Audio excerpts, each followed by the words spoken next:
Hello and welcome to another episode of the Inspired in Berlin podcast. My guest today is Ruta. I'll let her introduce herself in a bit because her last name is wonderful and wonderfully difficult to pronounce. But Ruta is a coach.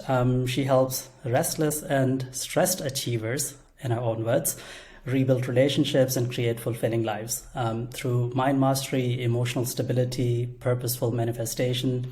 Ruta has her own podcast, Redefining Success. As I see her, she's a relentless creator and fast becoming a thought leader in a different way of looking at success and transformation. So without further ado, Ruta, welcome. Thank you so much, Balak. It's a pleasure being here. My name is Ruta Stasiunaite, and I know it's a really difficult last name to pronounce, so no worries, all good. All good. I have trouble with my name over here as well, but I'm glad you're here, and the first name is not as difficult. Ruta, let's start with your own journey, because I know you from just before you started on this journey. You had a career and you made a big transformation. I'm not going to give any of that away. How would you describe this? Sure.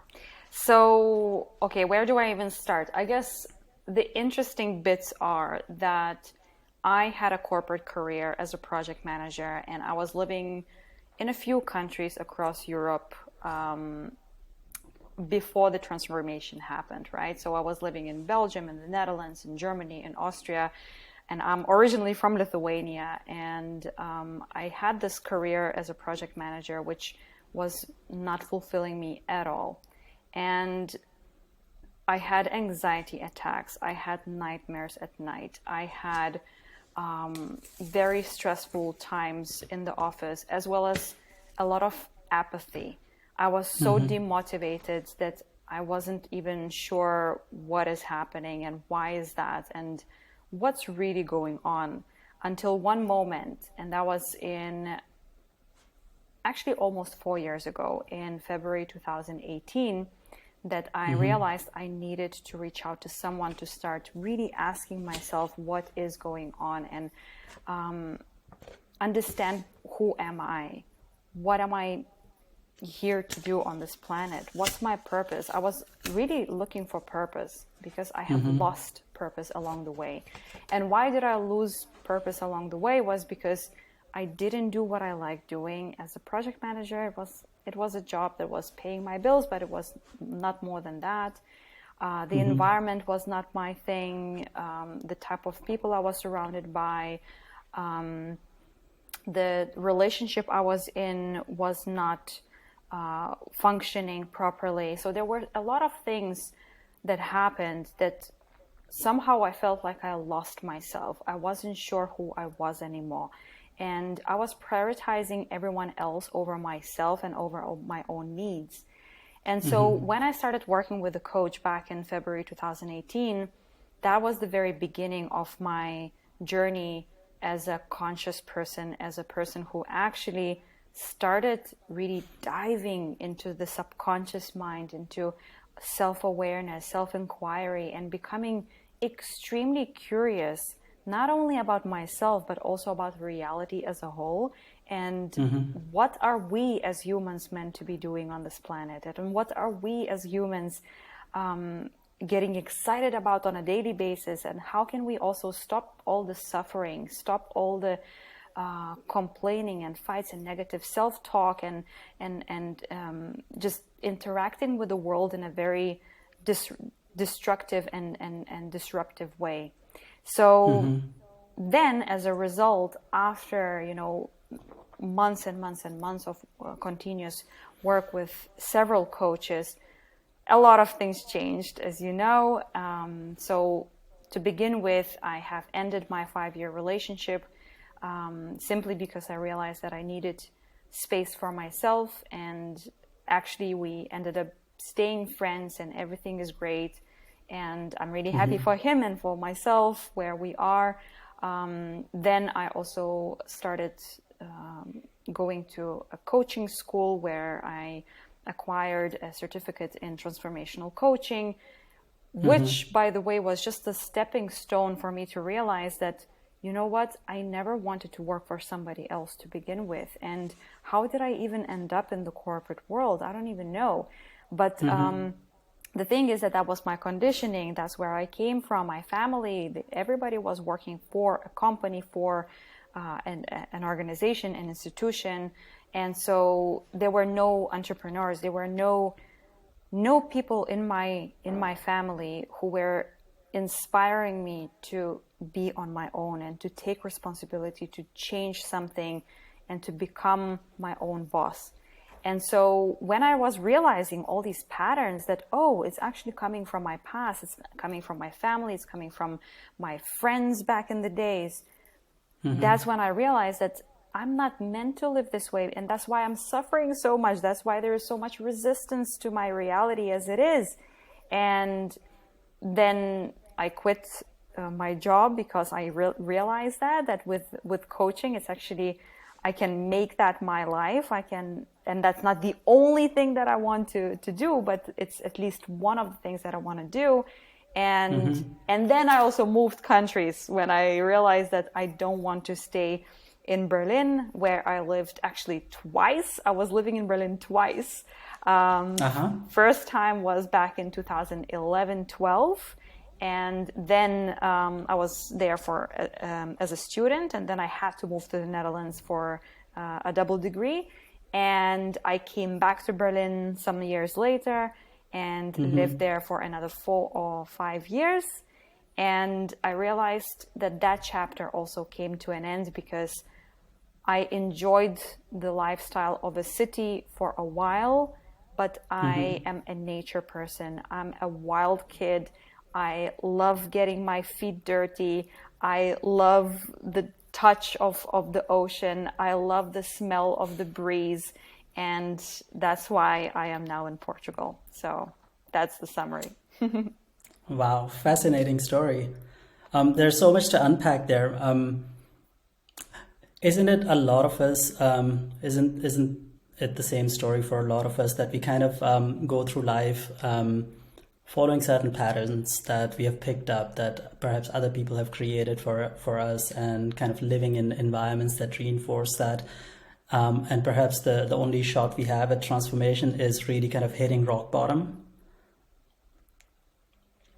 And how do you get out of that? Kind of, did you always have a feeling that something was not quite right, or did it come about as a result of perhaps starting to work with a coach or seeing that in action?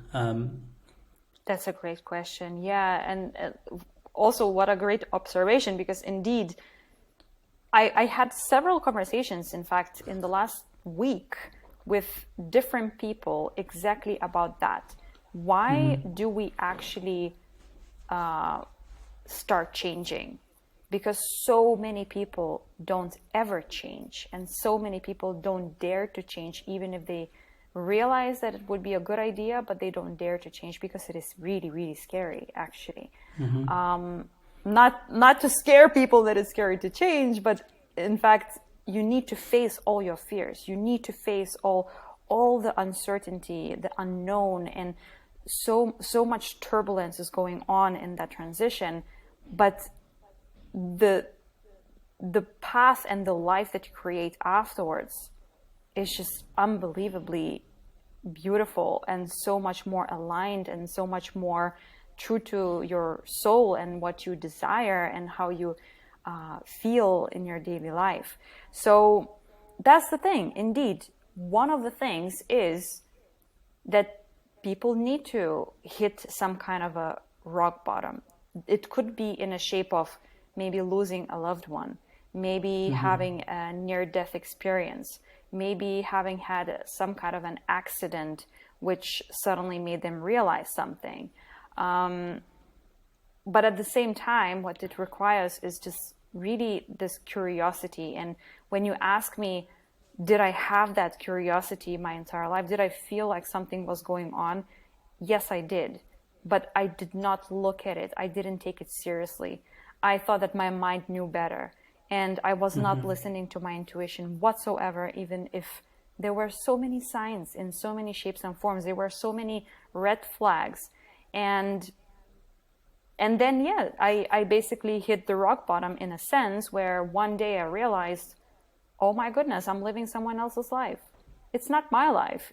It's someone else's life. So like if somebody would replace me in this, I would be completely fine with that. So it's a combination. It's a combination of both. And then if you have that curiosity, that obsessive desire to understand things, to understand yourself better, and to become a better version of yourself, instead of kind of surrendering to, whatever happens to me, life happens to me, but instead be like, I want to be in control over my life. I want to make my decisions. I want to do things my way, not because some conditioning, not because my parents told me so, not because I think I should, not because I think I desire that, but because it feels right in the present moment.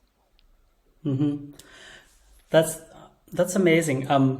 If I try to contrast the two feelings, and I could feel it when you were talking about it as well, this kind of when you're living the limited version of yourself, and kind of spiraling downwards, there's a lot of fear there. Even if you have a sense of something is not quite right, you don't even want to explore that, because who knows what you might discover. And once you've made the transformation or started the steps on the other side, there's a lot of joy and love and as you put it, curiosity that is very alive. That is not just exploring as a scientific method, but this is kind of like, this is my life. There's an energy in it. How does that change, and how does it change for you? How did it change for you, and how does it change for your coachees? Because I can imagine that there's a starting point, right? I come to you, I've hit rock bottom. I came to a point where I say, this is enough. I can't live in this oblivion anymore. Something is wrong, and I can't deal with this anymore. Now I come to you. When do I get to this moment where I can express this thing like you just did? Mm-hmm. You mean the result itself, or when you are on a tipping point where you are feeling ready to do something about it? Kind of the beginning of this journey, and then getting to a point where I could start owning that part. Yeah. Well, the thing is that it's really about the readiness. And it's funny how everything is synchronized right now, because just yesterday I had another conversation with someone about we can't force things which are not meant to happen in a certain moment. And especially we can't really force somebody else to change if they are not ready to change. So saying that, when somebody comes to me as a coachee, they already know that they feel ready to do something about it. So they already feel drawn to either my energy as a coach, or to the content that I provide and provoke them to think, or simply they are just eager to search for answers. And so with that, they are already on that tipping point. It's like they were climbing that mountain, like Sisyphus, pushing that stone up and up and up, and suffering and suffering and suffering and suffering, and then they're finally on that tipping point, or almost at the tipping point. They're like, oh, okay, so I'm still suffering, but now I feel ready. Now I really need to do something about this. Otherwise, it's going sideways, and I will freaking regret. And that's exactly actually what happened to me. I knew that if I was not going to change anything, I will regret for the rest of my life. If I continue my life like the way I am living it right now, I am going to regret it. And, at the time when I started, I was just 28. And the earlier you start, the better, but it's never too late. And I have clients who are 50, who are 60, and who actually changed their lives upside down. I mean, in the best way possible. It's not like something massive changes, but what really changes, it is massive in a sense, but what does really change is the way you feel internally, the way you see reality, the way you see yourself, your relationship with who you are, as well as your relationships with with people around you, with strangers on the street, with situations that happen in your life. And the way you start responding to everything is much more conscious, it's much more wise. It's no longer reactive, it's no longer traumatic, it's not based on automatic responses or reactions that were kind of built up throughout life. But now you're like, oh, why am I feeling this way? Why is this behavior triggering me so much?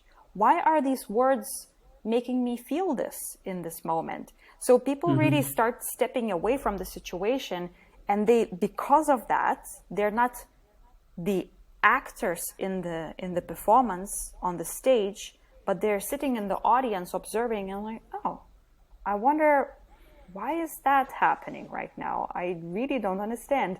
And so there's this feeling like you're really the director of the movie. That's what happens at the end of the journey, that you become empowered because you are in control over your own story. And you know that you can rewrite the story. You can rewrite the narrative over and over and over again, every single day, moment by moment. Wow. And all of this has happened for you, obviously, in a very short time. I can imagine a lot of people taking obviously a long time. You hear of stories from classic psychiatry, psychotherapists, client comes in and they're still working with them 7 years down the line. And not to put any value judgment on that, because everybody has their own journey. There's obviously a process from that first decision to that moment where you really are in charge, where it's not an uphill struggle to motivate yourself. How do you deal with kind of people in that beginning journey where you are starting to make the first few steps, but you're also self-sabotaging in some ways? You're not yet ready to take the whole lid off. You see something is there, you start exploring that, because that's what I know from my experience as well. Starting on the journey of mindfulness 5-6 years ago, there were definitely very clear moments where it was like, I'm going in the right direction, I'm taking the steps, but I'm not yet ready to open that door yet. And that this is where coaching helped a lot. So how do you kind of help people get over that part, or how was your own experience, if you had any of that? Oh yeah, that's a very good question. And what is the principle of my line of work? And I deeply believe this as a coach, and I stand by it 100%, 100 million %, is always be compassionate and loving towards everyone and everything in the world. And so when I see a client who is maybe taking more time for their transformation, maybe it's 2 steps forward, 1 step back, 2 steps forward, 1 step back. And some clients might take 3 months to transform the way they think, the way they approach life, even take certain decisions that will really even look differently, let's say in their 3D reality, where they will maybe, move countries or end a relationship or whatever else. And some other clients might take a year, and they might take 18 months or something like this. But it doesn't mean that there's right or wrong. It absolutely doesn't mean anything like that. So what I'm trying to say is that each and every individual is so unique, and each and every journey is so unique. We are wired in such different ways that we have had experiences in life that absolutely can never be compared to anyone else's. And so the reason that for someone takes longer than to someone else, it has nothing to do with each other. And so for me, it's just really exciting to work with anyone who is willing to transform, no matter how long it's going to take. And I think, but on average, with most of my clients, I work at least 9 months. And it takes, I would say, at least 6 months to actually really, really understand the way the mind works and really start living that. And then to kind of really hammer it in and like that nail in to really make it work. It usually takes, let's say on average, 9 months. But if it's 18 months or if it's just 3 months, it doesn't matter. So it's really about the compassion and the love and acceptance. And I cannot tell you enough how many people, how many clients have told me how much they appreciate that approach, that there is no pressure. Because as soon as you feel pressure to do something, then it again becomes very egoic. Then again, it feels like you're supposed to be doing something, that you're supposed to be someone you're not. Maybe you're simply not ready to step into the shoes of your future self yet. And then your coach is pushing you to do that? No. So that's my approach. That's amazing, and it totally resonates. I want to take this moment to perhaps highlight how that life looks like. You know, those 9 months have passed or those 18 months have passed, because for me, at least, one of the things I notice is I learn a lot from inspiration. The first time I got acquainted with mindfulness, I watched a TED Talk, and I really resonated with the speaker. It was their genuineness that got me to buy the book and read it and get started. It wasn't really the science that they were telling me about, the results that you might get. And I see this concept a lot. People recover faster if they like their doctor. If they have a good relationship with the coach, it's much easier than somebody who's just pushing them.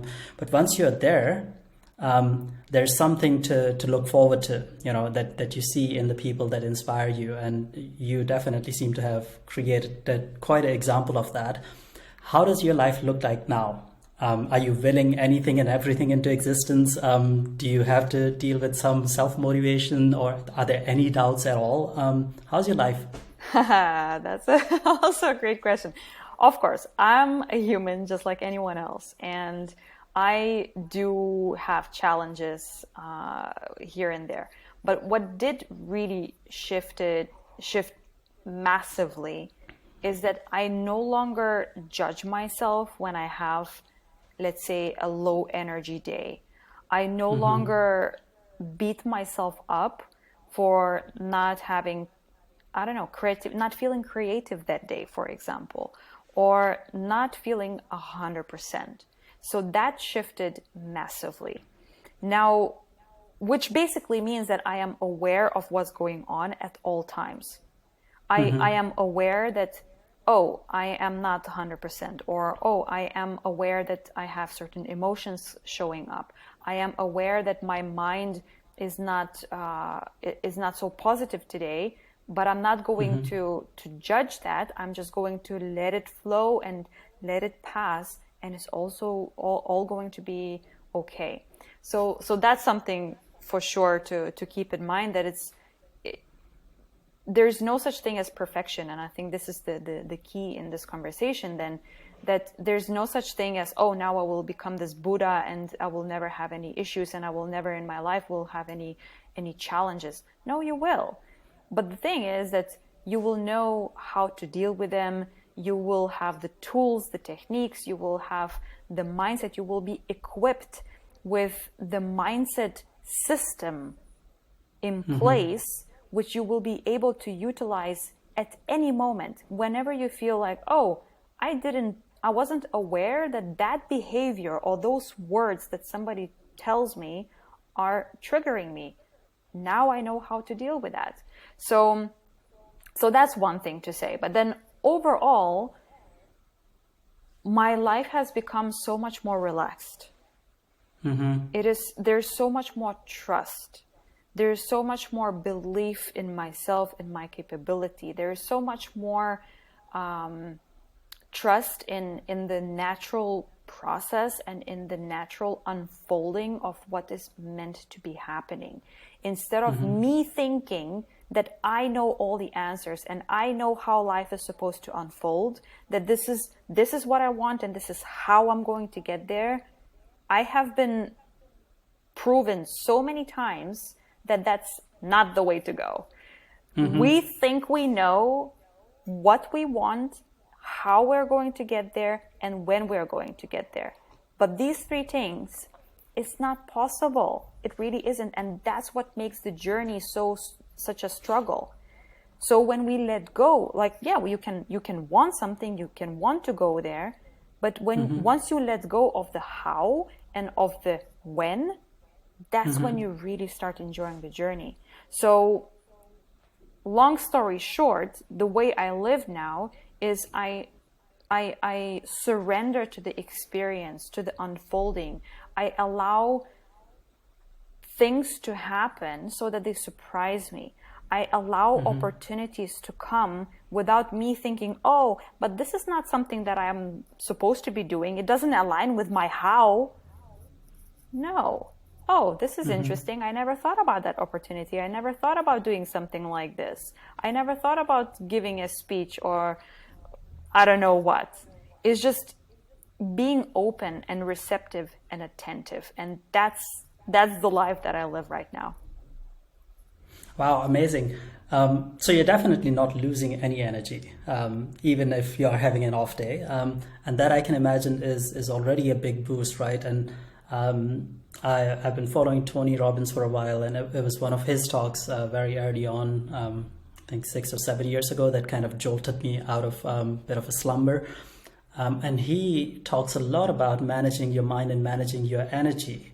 If your body is not losing energy, you will have more of it available to bring it to the difficult situations as well. And perhaps the same goes for positive situations as well. It's not just about solving a problem, but really kind of continually taking your life to that higher energy level in some way. But you also talked about the mindset. And I can imagine that there's kind of this combination of certain skills that you develop over time or learn that perhaps could be under the umbrella of self-awareness or managing your attention. And then there's this trust, where you're kind of intending but not quite getting too stuck with your plans.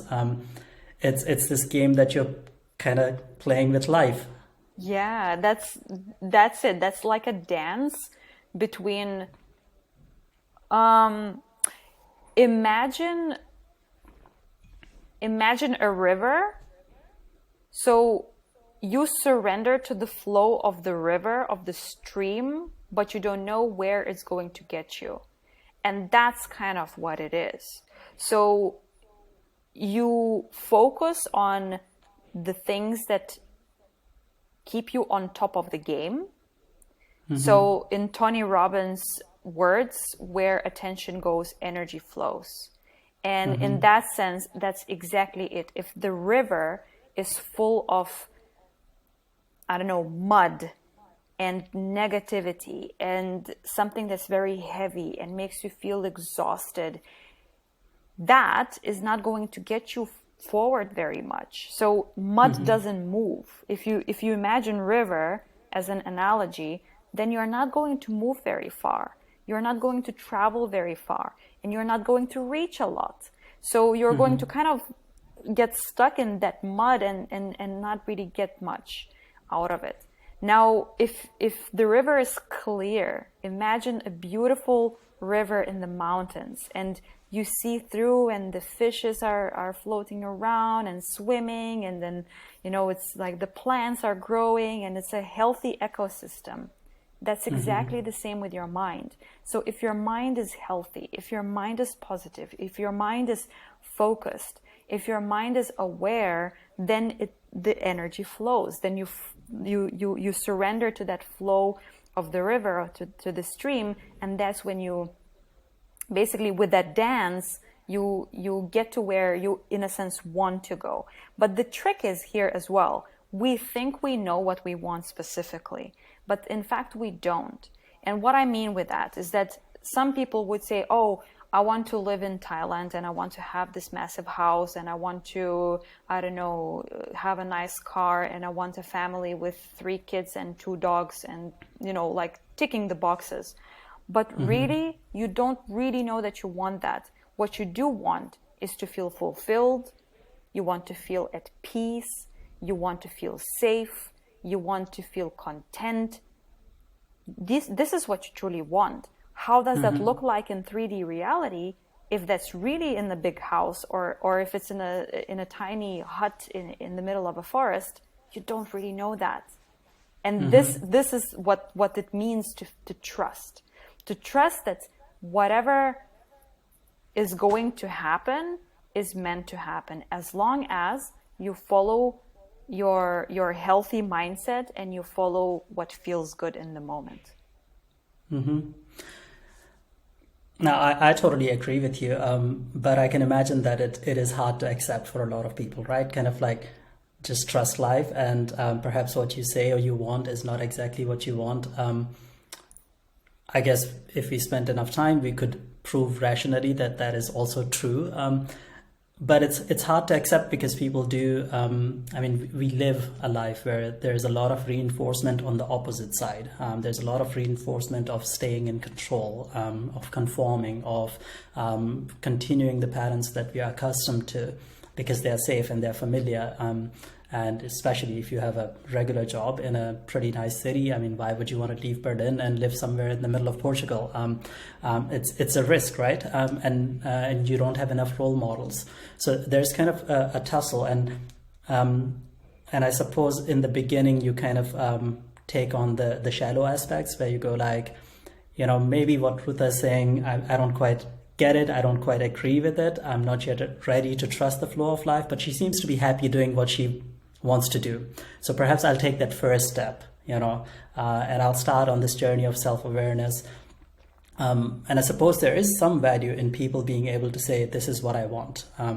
Because I've also experienced this in a few times, actually, where people have a hard time expressing what is it that they want.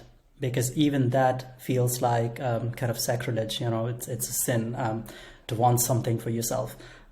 So for me, in those moments, it's kind of like, it doesn't matter. You can say all the wrong things in the world and you can change your mind 10 minutes or 20 minutes or 10 years later. Let's get started. What is it that you want? Because you're worth it. Let's start with that base assumption. And then, of course, it changes as you peel off the layers. Does that make sense to you? Yeah. So what comes in my mind is that perhaps we can kind of divide it, or rather pinpoint to, if you think you know what you want, then it should be pinpointed to what is the next thing that you want, and not to get attached to it. And I think this is key that most people misunderstand. So people have this massive image of, oh, this is my vision and this grand thing that I want. And yeah, maybe you do want it, but at the same time, when you want something like that, oftentimes it's really overwhelming. And that's when people feel paralyzed and they don't take action whatsoever, because it just feels too unachievable. It's too far. There's too big of a gap between where they are and where that vision is. So what I then in those cases recommend to do is to only think about the next step that you want to take. So let's say for me, in that moment when I lived in Berlin, for me it was natural to make a decision to move to Portugal. It was freaking scary, still it was, but I did make that decision, and I detached from it in the sense that I don't need to believe that this is the place for me to live for the rest of my life. I might completely change my life after 3 weeks of living there. Maybe I will go to Portugal and I will be like, what am I doing here? Maybe my place is somewhere completely else. Maybe I should go back to Lithuania to spend time with my family. I don't know. So what I'm trying to say is that it's really not to get attached to what we think we want, and not to get attached to what we have created, and to really allow ourselves to be flexible and to be like, oh, okay, so I have lived in Portugal now for a year. So how do I feel now? Do I feel drawn to explore some other places in the world? Do I feel drawn to going more inland in the country? Do I feel drawn to going back to my family? What is it that I feel drawn to? And if I feel drawn to staying here for longer, great. So what are the things that I'm looking forward to changing then? Is it that I want to, I don't know, start a business? Is it that I want to expand my business? Is it that I want to start a family? Is it that I want to have a dog? What is it that you want in the present moment? And from what I'm hearing, so there's sort of a shift in focus, right? Because our regular life that we seem to be kind of not putting too much value on. But just to put it out there, if your regular life is happy, that's perfect. We are only talking in the case that you seem to be unhappy and there is perhaps a different thing that you might want. The regular life comes with a set of expectations. And what I hear from you is you drop the expectations. Even when you're talking about the next thing, that is one of the first things you drop off. You may change your mind. It may turn out to be not exactly what you wanted. Let's just start with the fact that there's something different that you want, that it is okay to aim for it, and to take the first steps. And perhaps, I guess, it takes a bit of practice to start trusting. Yes. And well, the thing is with expectations, it has two sides. It's like a coin with two sides of it. So on the one side, expectations create disappointment. So oftentimes when we have expectations, if it doesn't get fulfilled, we will get disappointed. Oh, I expect my partner to behave a certain way. When they don't, it's going to disappoint you. That's just the way nature works, right? That's just the way it happens. But on the other hand, coming back to the river and the clear mind, when you expect things to unfold the way they're supposed to unfold, when you expect the best for your life, when you know deep down you are so aligned that you're like, of course things are happening for me and not against me. Of course everything is happening for a reason. Of course I'm living the best life. Of course I'm this, positive person who's attracting amazing opportunities in my life. So those are the expectations that have the positive side of it. But then on the other hand, we need to be okay when things don't go the way we thought they would, and just it's kind of shortening the period between something happened and the period when we move on. Because what happens a lot is that something didn't happen the way we thought it would, and then we dwell, and then we dwell, and then we are like, oh my gosh, I wish I didn't miss out on that opportunity. Why didn't I do it? Why did I do it? I have actually one example of a client of mine who wanted to buy a new house for him and his family. And this house was a massive investment of, I don't know, 2 million or something like this, a beautiful house on the coast of the UK. And he missed out on it because he took a little bit too long to really decide. He was a little bit indecisive, and it was a scary decision to make. And 6 months later, he's still dwelling in that story. He's still living in that perpetuated past accident or incident. And what does it do? It just makes you relive that situation, and it makes you pull back to those feelings. So the key is to shorten that period.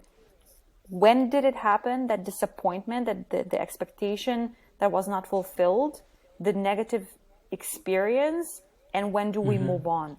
Of course, you don't want to suppress the feelings. You don't want to ignore them and neglect them as if nothing happened, because otherwise it's just also kind of lying to yourself. But you want to process that information as quickly as possible to be able to move on effectively and productively. As Tony says, something happened. You got to figure out what happened. What does it mean to me? What am I going to do about it? Yeah. Kind of not losing any energy on reliving the past and reliving the story, because that doesn't seem to be serving most of us. Exactly. Yeah. So what happens if everybody starts following their heart and gets an amazing coach like yourself and gets on this journey of self-awareness? What sort of a world will it be? Oh, that's well, To be very honest, I don't believe it's ever going to happen. So that is like a we live in the world where there's all sorts of situations and all sorts of people with different intentions. But at the same time, all problems, from my perspective, come from the same place. And the problems start from the way the mind works. And whenever a person is identified with the egoic mind, then there is greed, then there is desire to have power, then there are all these games and politics and all this desire to have more and to own more and to control more and so on and so forth. So, but the thing is that different people are in different levels. So different people have, let's say, maybe they're much more identified with the mind, much more identified with the ego, and some are more open to explore and more open to understand what's beyond the egoic mind, what's beyond what I think the reality is all about.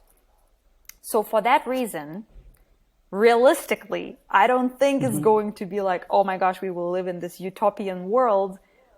But those people who will actually seek and learn and inquire and search and be open and be curious and really relentless in their own journey of personal development,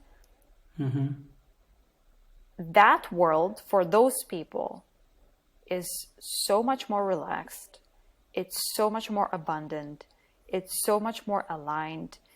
You start magnetizing such amazing people into your life. I cannot tell you enough how even my environment has changed in the last few years. Like the type of people that I was hanging out with, nothing wrong with them, but they were just not my caliber. They were not the same type of people. We were not quite like-minded. It was more like, we went to the university together, so let's be friends. But in the core, those were not my best friends that I felt like home with. So when you start really going in that direction in life, when you really dive into this journey, then you start attracting the right people into your life.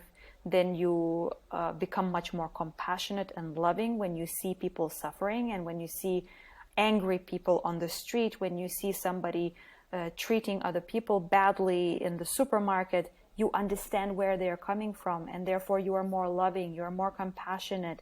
People become more connected with each other.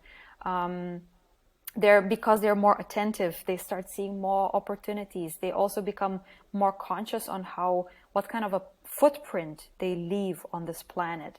How do they treat nature? How do they treat animals? What do they put in their own bodies? Do they use plastic? Or do they recycle? Do they reuse the same bag over and over again? Like those little things really make a difference. And as a result, it becomes a much more free and a much more loving place, much more connected place. Not just with yourself, not just with the people around you, but also with the entire environment. Beautiful. So that would be amazing to have. I want to switch gears a bit. You seem to be saying the perfect words because now I'm off the sticky notes. You also mentioned the body just now, right? We talk a lot about the mind and mind and body. However you put it, they seem to be working together, and spirit, if you have any beliefs in that direction. How's the process there? Because one of the things I notice in the various modalities and methodologies that are out there, you also have the aspects where people say, you know what, let's shortcut the mind altogether. Let's start with the body. Let's start with yoga, or let's start with movement. And they seem to be producing some good results as well. Now, I assume you have your own way around this, but also in your experience, when did the body kick in? I am a firm believer of holistic approach. So I don't see it separate as it's mind and then body and then soul or in any other order. I believe that when we take care of our bodies, we also take care of our minds, we also take care of our soul. So let's say, for me, it was so natural that I have started to spend more time in nature. And when I spend more time in nature, I also exercise more. At the same time, I meditate more. I reflect more. I come back home. I put more plant-based foods into my body. And so it just becomes this holistic lifestyle, because you realize that it's all related very, very closely. So let's say if I will practice yoga and I practice it in this very slow-mo way, and almost like a Tai Chi, even not yoga, but like a Tai Chi experience, for example, then quite likely my mind will also adjust to that. Quite likely I will be invited by my body to slow down and to really reflect and to kind of become aware of my movement. And because I will be aware of my movement, then after I step away from that exercise, after I step away from that practice, I will also move on with my day from that place of attentiveness, of being aware of what's going on, of the slower mind, which doesn't mean automatically that slower mind is like, oh, I'm phlegmatic, I'm not able to make decisions, but rather I am more able to be aware of what's really going on, even reading between the lines, hearing what people don't say, feeling what people don't show, or even feeling my own things instead of identifying with them. So that's my approach. Amazing. So perhaps to summarize, you could say like attracts like, and every step that you take in the positive direction kind of invites another part. Yes. That walk in nature kind of reminds you that perhaps you don't want to eat a hamburger and rather eat some fruits. Exactly. You can see it also this way. So with some examples, I used to eat meat a lot, and now I don't like labels very much, so I don't call myself vegetarian. I don't call myself vegan, because I believe that once you put a label, then it's yet another restriction to act a certain way. So what I believe in is moderation, and I believe in just living the way you feel like living. And then if it happens that once in a while you will have a piece of meat, that it's okay. There's absolutely nothing wrong with that. But why am I saying this is because once you really, let's say, go to nature and you see a beautiful animal somewhere in the forest, completely random, then you're so connected and you're also so present in the moment, witnessing this beautiful wild animal. Then once you come back home, how will you feel taking a piece of meat and putting it on your plate? Cutting it into pieces, seeing the blood streaming. Like, to me, it's no longer something that I tolerate, because I'm like, no, I'm so connected with myself and the world that those animals are me. And I am those animals. I am everywhere, and they are inside of me. So why would I eat that? Now, again, I still will do that from time to time, and I'm not so rigid, but that's why it's so important to feel connected and to allow yourself, instead of being like, oh, I don't have time for having a walk. No, you go for a walk, even if it's just a 15-minute walk. That will probably open your mind again. Connection is key. Yes. So talking of connections, you have your podcast, and you have, I believe you have had solo episodes, and you have quite a few guests as well. How is that experience? Are you learning a lot from that? Are you kind of creating a stage for also other people to share your ideas? And what changes has it made for you, kind of being in this a different network? So far, the people that I have invited onto my podcast were the ones that I was looking up in certain ways. So I had Gay Hendricks, for example, as one of the guests, who is the author of the Big Leap book and many other books with his wife, Kathleen. And the experience that I had with all the guests and with having a podcast as a whole was that I want to invite people who have already lived what they're talking about and who have already done the work. And, you know, I see a lot of podcasts out there where great thoughts, great ideas, but there's a lot of also repetition. And I have to say, I'm probably guilty of it myself. In the beginning, when I started Redefining Success podcast, I was like, well, I will just do it for my own self-expression. But it can get lost in the ocean of podcasts and in the ocean of material available, because there's absolute abundance nowadays on so many different platforms. But what is really fascinating is having conversations with people who live that, who already embody that. And they don't need to prove anything. They don't need to explain things in this rational mind, in this rational way. They can just show with their presence that this is the way, this is my way. Of course, it's not everyone's way, and nobody needs to agree necessarily. But that's what I'm fascinated by when I find people that I can connect with, and I'm like, oh, this person is the embodiment of what they preach.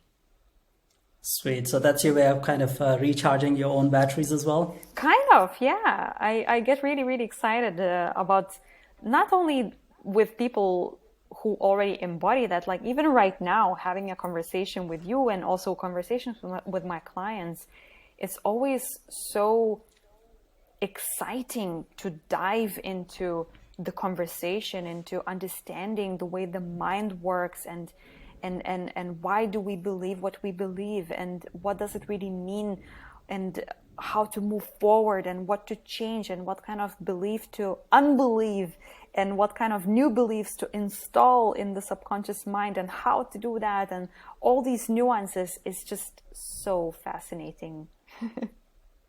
Sweet. So we're coming up to the end of our hour. I just have a couple more things. What would you recommend to somebody who's just starting on this journey, aside from getting in touch with you?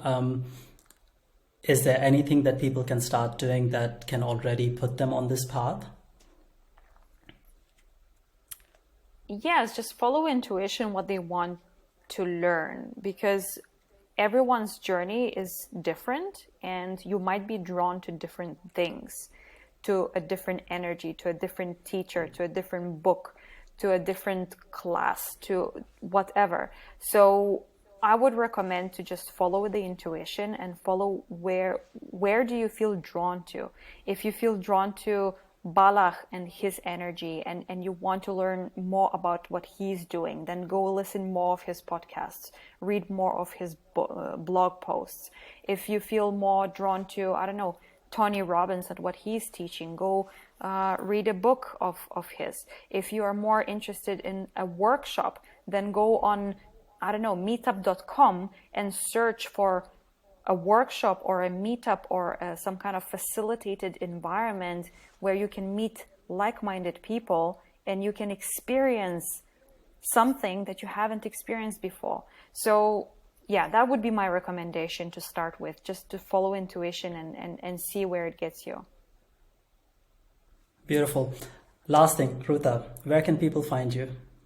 The main place is on LinkedIn. That is where I mainly live. Ruta Stasiunaite on LinkedIn. You can also find me on Instagram as ruta.stasiunaite.